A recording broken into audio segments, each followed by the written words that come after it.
वृद्धाश्रमाच्या गेटवर गाडी थांबताच रमाताईंची सून स्वाती हुंदके देऊन रडायला लागली आणि म्हणाली, आई प्लीज तुम्ही घरी परत चला. तिच्या सासूने प्रेमाने सुनेच्या डोक्यावर हात फिरवला आणि म्हणाली, सुनबाई तू उदास होऊ नकोस. मी तुझ्यावर रागवून किंवा चिडून थोडीच वृद्धाश्रमात राहायला आले आहे. मला तर इथे या वृद्धाश्रमात छान वाटतं. माझे आणि तुझ्या बाबांचे मन इथे जास्त रमतं. हे ऐकून स्वाती म्हणाली, पण आई माझ्या एकटीचं मन घरात लागणार नाही. मी घरात एकटी कशी राहू? असं बोलताना स्वातीच्या आवाजातले दुःख, उदासीनता स्पष्ट जाणवत होती. सुनेचं बोलणं ऐकून रमाताई काही बोलल्या नाहीत. फक्त तिच्या डोक्यावर हात फिरवत राहिल्या. गाडीचा दरवाजा त्यांच्या मुलाने अमोलने उघडला. त्याने हाताला पकडून त्याच्या वडिलांना गाडीतून खाली उतरण्यास मदत केली आणि मग मागे बसलेल्या त्याच्या आईकडे बघितलं तर त्याची आई सुनेच्या डोक्यावर हात फिरवत होती आणि स्वाती हुंदके देऊन रडत होती. हे सगळं बघून त्याचे डोळे भरून आले. अमोल आईला म्हणाला, आई तुम्ही इथे कसे राहणार आहात? थोडा वेळ इथे फेरफटका मारा, मग आपण सगळे घरी परत जाऊया. असं म्हणत त्यांनी चेहरा दुसरीकडे फिरवला, म्हणजे त्याच्या आईला त्याच्या डोळ्यातलं पाणी दिसणार नाही. पण बाबांच्या नजरेतून त्याचे अश्रू लपले नाहीत. ते म्हणाले, अमोल तू रडत आहेस? अरे आम्ही इथे राहायला आलो आहोत आणि आपलं घर इथून खूप लांब पण नाही. जेव्हा भेटायची इच्छा होईल तेव्हा इथे येत जा. आपण सगळे मिळून इथे राहणाऱ्या म्हाताऱ्या लोकांची सेवा करू. अमोल म्हणाला, पण बाबा तुमच्या दोघांच्या शिवाय ते घर आम्हाला खायला उठेल. आम्ही तुमच्याशिवाय राहू शकत नाही. असं म्हणत अमोल बाबांच्या खांद्यावर डोकं ठेवून रडायला लागला. काही वेळ शांतता पसरली आणि मग रमाताईंनी त्यांच्या नवऱ्याचा हात पकडून वृद्धाश्रमाच्या गेटमधून आत गेल्या. त्यांच्या मागे मागे त्यांचा मुलगा आणि सून त्यांचं सामान घेऊन आत गेले. अमोल म्हणाला, स्वाती तू आईबाबांचं सगळं सामान व्यवस्थित ठेवलं आहेस ना? स्वाती म्हणाली, हो मी आईंना विचारून सामान बॅगेत भरलं आहे. अहो पण आईंची औषधं? अमोल म्हणाला, हो मी 2 महिन्यांची एकदम आणली आहेत. परत आपण भेटायला येऊ तेव्हा येताना घेऊन येऊ. आईबाबांना सोडून यायच्या अगोदर अमोल तिथल्या मॅनेजरसोबत बोलला आणि त्याच्या आईवडिलांची काळजी घेण्याची विनंती केली. त्याने काही पैसे तिथे जमा केले आणि म्हणाला, जर त्यांना गरज पडली तर द्या, पण माझं नाव सांगू नका की मी दिले आहेत, अशी विनंती केली. तो मॅनेजर अमोलकडे खूप आदराने बघत होता. तो मॅनेजर म्हणाला, इथे जे म्हातारे लोक राहायला येतात ते जास्त करून मुलांनी सुनेनेच सतावलेले असतात, पण तुम्ही तर खूप वेगळे आहात. अमोल म्हणाला, माझी तर अजिबात इच्छा नाही की माझ्या आईवडिलांनी इथे राहावं, पण त्यांनी हट्ट केला म्हणून मी त्यांना इथे घेऊन आलो आहे. माहीत नाही आमच्याकडून अशी काय चूक झाली. असं बोलताना त्याच्या डोळ्यातून पाणी यायला लागलं. मॅनेजर म्हणाला, तुम्ही लोक जा, त्यांची काळजी करू नका, मी त्यांच्यावर लक्ष ठेवेन. अमोल आणि स्वाती जड पावलांनी वृद्धाश्रमातून बाहेर आले. त्यांची इच्छा होती की जाताना एकदा त्या दोघांना भेटावं, पण त्यांनी त्यांच्या मनावर आवर घातला. रमाताई आणि त्यांचा नवरा शामराव मुलाला आणि सुनेला जाताना खिडकीतून बघत होते. रमाताई म्हणाल्या, दोघं खूप उदास दिसत आहेत. त्यांचा नवरा म्हणाला, पण रमा आपण त्यांना सोडून कुठली चूक तर केली नाही ना? असं बोलताना आज पहिल्यांदा त्यांच्या चेहऱ्यावर चिंता दिसत होती. रमाताईंनी वळून नवऱ्याकडे बघितलं आणि पदराने डोळे पुसत म्हणाल्या, नाही हो, आपण थोडीच नाराज होऊन किंवा भांडण करून आलो आहोत. जेव्हा आपल्याला वाटेल आता आपलं मन इथं लागत नाही तेव्हा आपण आपल्या घरी परत जाऊ. त्यांचा नवरा काही बोलला नाही, कारण इथे येण्याचा निर्णय त्यांचा स्वतःचा होता. ते अधूनमधून इथे या वृद्धाश्रमात त्यांच्या मित्राला सुरेशला भेटायला येत असायचे. सुरेशचा मुलगा त्यांना इथे सोडून गेला होता. तो म्हणाला, हे बघा बाबा, तुम्ही आमच्या स्टेटसला शोभत नाही, त्यामुळे तुम्ही वृद्धाश्रमात राहा. जो काही खर्च होईल तो मी देत जाईल. सुरेश हैराण होऊन मुलाच्या तोंडाकडे बघायला लागला आणि म्हणाले, सूट होत नाही याचा अर्थ? आई वडील मुलांना यासाठीच तर लहानाचे मोठे करतात की म्हातारपणी ते लोक त्यांची काळजी घेतील, त्यांचा आधार बनतील. त्यांचा मुलगा निर्लज्जपणे म्हणाला, असं होत असेल, पण आम्ही लोक तुमच्यासोबत ॲडजस्ट करू शकत नाही. सुरेश काही बोलले नाहीत आणि शांतपणे वृद्धाश्रमात येण्यासाठी सामान पॅक करायला लागले. पण ही गोष्ट त्यांनी त्यांच्या जवळच्या मित्राला शामरावांना नक्की सांगितली होती. सुरेश म्हणाला, यार आता आपण भेटू शकणार नाही. हे ऐकून शामरावांना खूप आश्चर्य वाटलं. ते म्हणाले, पण का सुरेश? सुरेश म्हणाला, माझा मुलगा मला वृद्धाश्रमात सोडणार आहे. शामराव म्हणाले, वृद्धाश्रम? पण का? त्यांचा मित्र सुरेश काही बोलला नाही. शामरावांनी पण त्यांना काही विचारलं नाही. ते म्हणाले, हे बघ सुरेश, आपण तर भेटणार. इथे नाही तर वृद्धाश्रमात येऊन मी तुला भेटणार. हे ऐकून सुरेश म्हणाला, अरे शामराव, तुझा मुलगा तर हिरा आहे. तू त्याच्यासोबत तुझं आयुष्य एन्जॉय कर. असं म्हणत त्यांच्या डोळ्यातून अश्रू यायला लागले. डोळ्यातलं पाणी लपून पण त्यांच्या मित्राला दिसलं होतं. शामराव सुरेशला भेटायला वृद्धाश्रमात जायला लागले. ते दिवसभर त्यांच्यासोबत थांबायचे. दोघं मित्र म्हणून गप्पा मारत मन मोकळं करत असायचे. शामराव सुरेशने केले उपकार कसे काय विसरू शकत होते.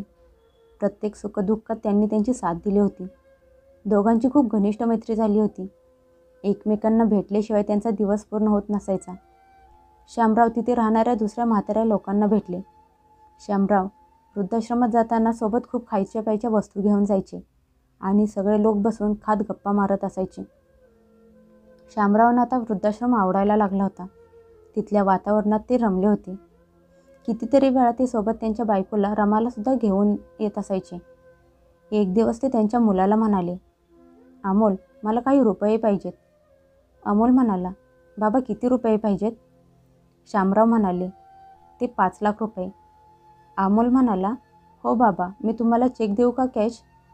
हे ऐकून त्याच्या वडिलांना जरा पण आश्चर्य झालं नाही की त्यांच्या मुलाने त्यांना हे पण विचारलं नाही की बाबा, एवढे पैसे तुम्हाला कशासाठी पाहिजे आहेत. अमोल त्याच्या बाबांना कधीच प्रश्न विचारत नव्हता. त्याचे बाबा जे काही बोलतील तो त्यांचा आदेश मानून लगेच पूर्ण करत असायचा. शामराव म्हणाले, चेक दे. अमोल म्हणाला, हो बाबा, आत्ता देतो. असं म्हणत त्याने लगेच 5 लाखांचा चेक वडिलांच्या हातात दिला. ते बघून शामराव खोटं खोटं रागवायचे नाटक करत म्हणाले, अरे नालायका, हे तरी विचारायचंस की एवढे पैसे कशाला पाहिजे आहेत ते? अमोल म्हणाला, बाबा, मी तुम्हाला हे कशाला विचारू? तुम्हाला पैसे हवे असतील तर ते कुठल्या तरी चांगल्या कामासाठीच हवे असतील ना? हो, तरी पण मी तुला सांगत आहे, इथे जवळच एक वृद्धाश्रम आहे. तिथे मी एक खोली बांधत आहे. अमोल म्हणाला, बाबा, ही तर खूप छान गोष्ट आहे. अजून काही मदत लागली तर मला सांगा. अमोलला यापेक्षा जास्त अजून काही जाणून पण घ्यायचं नव्हतं. अमोल त्यांचा एकुलता एक मुलगा. त्यांनी त्याला खूप शिकवलं, स्वतःच्या पायावर उभं राहायला मदत केली. कधीच कुठल्याही गोष्टीची कमी पडून दिली नाही. शामराव सरकारी अधिकारी होते, त्यामुळे त्यांची बदली वेगवेगळ्या ठिकाणी होत असायची. पण रिटायर झाल्यानंतर ते त्यांच्या स्वतःच्या जन्मभूमीवर परत येऊन राहायला लागले. त्यांनी मुलाला शिकवलं. तो इंजिनियर झाला, पण त्याला नोकरी करू न देता स्वतःचा बिझनेस सुरू करायला मदत केली. त्याचा बिझनेस चांगला चालू होता. त्याचं लग्न स्वातीसोबत झालं. स्वाती सून बनून नाही तर मुलगी बनून त्यांच्या घरी आली. स्वातीचे सासू सासरे मुलीसारखेच तिच्यावर प्रेम करत होते. सासू पण त्यांना सासू सासरे न मानता आई वडील मानत होती. अमोल ऑफिसला जायचा आणि रमाताईंनी स्वाती घरात रमलेल्या असायच्या. शामराव त्यांच्या मित्राकडे पूर्ण दिवस जाऊन बसायचे. रात्री सगळे एकत्र जेवायला बसायचे आणि दिवसभर घडलेल्या गोष्टी एकमेकांना सांगत असायचे. कधी कधीच असं व्हायचं की सगळे एकत्र जेवायला सोबत नसायचे. अमोल बोलायचा, आई बाबा, तुमच्यासोबत जेवल्याशिवाय मला जेवल्यासारखं वाटत नाही. हे ऐकून त्याची आई म्हणाली, हो रे, तू तर एवढा मोठा झालास तरी लहान मुलांसारखा वागत असतोस. ही घे अजून एक चपाती. हो आई, दे, नाहीतर तू रागवशील. त्याची आई प्रेमाने त्याच्या डोक्यावर हात फिरवत असायची, तर तो लहान मुलांसारखा त्यांच्या मांडीवर डोकं ठेवून झोपायचा. ते दोघं मुलांच्या बाबतीत स्वतःला खूप नशीबवान मानत होते. त्यांचा एकच मुलगा होता, पण तो पण श्रावणबाळ होता. शामराव आणि रमाताई सारख्या वृद्धाश्रमात जायला लागल्यामुळे तिथल्या लोकांना भेटून त्यांचं मन तिथं रमायला लागलं होतं. त्यांनी तिथे 2 खोल्या बांधल्या होत्या. एक खोली त्यांनी सुरेशला दिली, तर एक अजून खोली मोकळी होती. त्यांनी तिथे असणाऱ्या सगळ्यांना आग्रह केला, पण कोणीही तिथे राहायला तयार नव्हतं. त्या खोलीला बघून त्यांच्या मनात विचार आला की ते आणि त्यांची बायको येऊन तिथे राहिले तर? जसं ते त्यांच्या मित्राला भेटायला येतात तसेच ते त्यांच्या मुलाला आणि सुनेला भेटायला अधूनमधून घरी जातील. त्यांनी त्यांचे विचार त्यांच्या बायकोला सांगितले. ते ऐकून रमाताई म्हणाल्या, ही तर खूप छान गोष्ट आहे, पण अमोल यासाठी कधीच तयार होणार नाही. आणि माझी सून स्वाती, तिला तर ही गोष्ट समजल्यावर ती सगळं घर डोक्यावर घेईल. कारण रमाताईंना माहीत होतं की त्यांची सून स्वाती त्यांना सोडून राहणार नाही. ती दुसऱ्या सुनांच्या सारखी नव्हती, ज्यांच्यासाठी सासू म्हणजे एक डोकेदुखी असते. ही गोष्ट श्यामरावांना पण माहीत होती की हे सगळं अशक्य आहे, पण प्रयत्न तर करायला पाहिजे ना. ते दोघं तर कधी कधी रात्रीच्या वृद्धाश्रमात राहत होते. ही गोष्ट अमोलला अजिबात आवडत नव्हती, पण तो काही बोलत नव्हता. अमोलला आणि स्वातीला आईवडिलांचं वागणं जरा विचित्र वाटायला लागलं होतं. अमोल काळजीत बायकोला म्हणाला, स्वाती, घरात काही घडलं तर नाही ना? कारण आजकाल आईबाबा सारखे वृद्धाश्रमात जात असतात. स्वाती उदास होऊन म्हणाली, नाही हो, पण हे खरं आहे की आईबाबा आता तिथे जास्तच जायला लागले आहेत. त्या दोघांच्यात हिंमत नव्हती आई वडिलांना काही विचारायची. एक दिवस श्यामराव स्वतः अमोलला म्हणाले, अमोल, आम्ही विचार करत आहोत की काही दिवस वृद्धाश्रमात राहायला जावं. हे ऐकून अमोलसोबत स्वाती पण हैराण झाली. स्वाती तर रडायला लागली. अमोलचे डोळे पण भरून आले. स्वाती रडत म्हणाली, बाबा, आमच्याकडून काही चूक झाली आहे का? श्यामराव म्हणाले, नाही स्वाती, तू तर माझी मुलगी आहेस, आणि जरी तुझ्याकडून चूक झाली तर माझ्या हातात काटे आहे ना. त्यांना माहीत होतं की त्यांनी त्यांचा निर्णय सांगितल्यावर दोघांची प्रतिक्रिया अशीच असणार आहे. अमोल म्हणाला, मग बाबा, तुम्ही तुमच्या मुलांना सोडून तिथे का राहायला जाणार आहात? त्याचे बाबा म्हणाले, तुम्हा मुलांना थोडी सोडून निघालो आहोत. आम्हाला तिथल्या लोकांसोबत वेळ घालवायचा आहे, यासाठी तिथे निघालो आहोत. आम्हाला तिथे खूप चांगलं वाटतं, हेच कारण आहे. अमोल म्हणाला, पण बाबा, हे काही कारण झालं? त्याचे बाबा म्हणाले, तुला नाही समजणार अमोल, पण आम्ही दोघांनी निर्णय घेतला आहे आणि तो बदलणार नाही. अमोल म्हणाला, मग बाबा, तुम्ही आईला का तुमच्यासोबत घेऊन निघाला आहात? त्याचे बाबा थोडे मोठ्या आवाजात म्हणाले, या वयात मी माझ्या बायकोपासून लांब राहणार नाही. आता या विषयावर जास्त काही बोलणं होणार नाही. त्यांनी बजावून सांगितलं, म्हणजे मुलगा आणि सून प्रश्न विचारणार नाहीत, कारण त्यांच्याजवळ मुलाच्या कुठल्याच प्रश्नाची उत्तरं नव्हती. अमोलचे डोळे भरून आले. स्वाती तर पळत खोलीत जाऊन रडायला लागली. तिच्या रडण्याचा आवाज बाहेर येत होता. अमोल आणि स्वाती आईवडिलांचा निर्णय स्वीकारू शकत नव्हते. त्यांनी खूप समजून सांगण्याचा प्रयत्न केला, पण ते लोक तयार झाले नाहीत. शेवटी त्यांना वृद्धाश्रमात सोडून आले.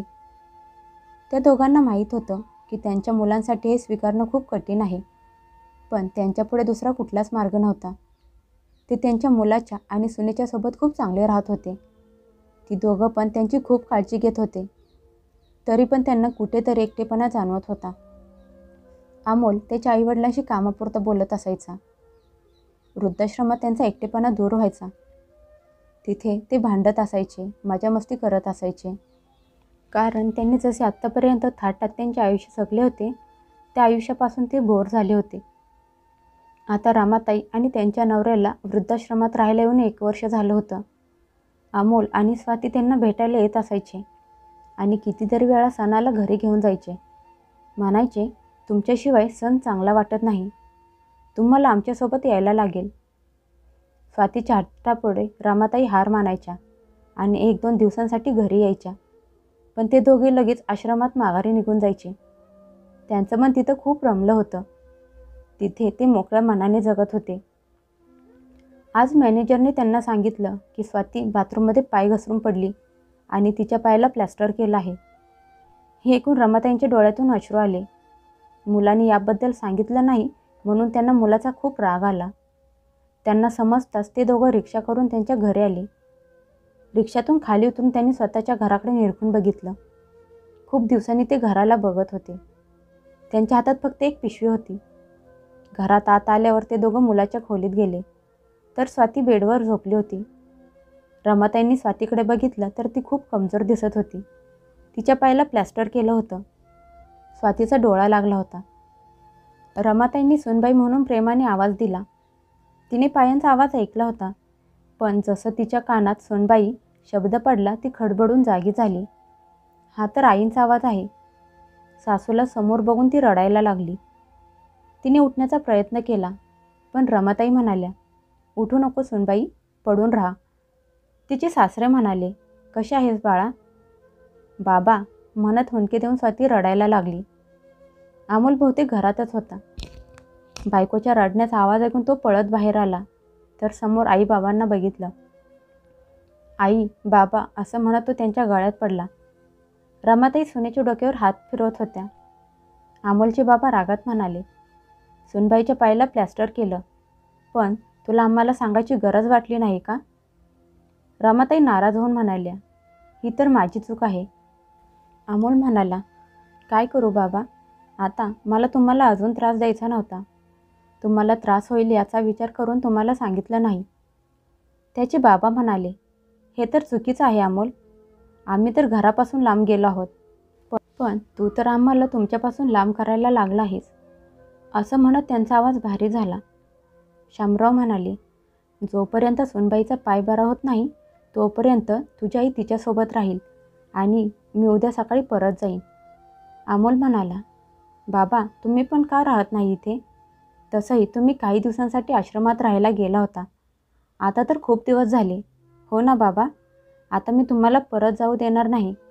असं म्हणत अमोलने त्याच्या बाबांना आवळून मिठी मारली. त्याचे बाबा म्हणाले, आश्रमात तर मला जायला लागेल. तिथली खोली अजून आम्ही सोडली नाही आणि तिथे राहणारे सगळे लोक माझी वाट बघत असतील.